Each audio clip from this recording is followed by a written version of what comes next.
আসসালামু আলাইকুম ভাই ব্রাদার, কি অবস্থা? তো আমি এখন আছি ইতালির সমুদ্রের পাড়ে, ঠিক আছে। এটা একটা দ্বীপের ভিতরে আছি। তো এই সমুদ্রটা হয়েছে মানে আমি যেখানে আছি এটা হলো একটা দ্বীপের ভিতরে, ঠিক আছে। তো আর কি এটা কিন্তু সেই সাগর যেটা দিয়ে আর কি আমরা লিবিয়া দিয়ে ইটালিতে আসছি।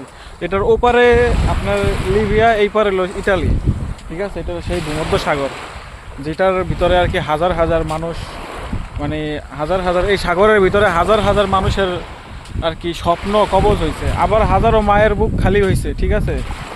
আর আমরা যারা সফল হয়েছি তাদের তো সফলতার গল্প আছে, ঠিক আছে। তো এটাই সেই ভয়ঙ্কর ভূমধ্য সাগর।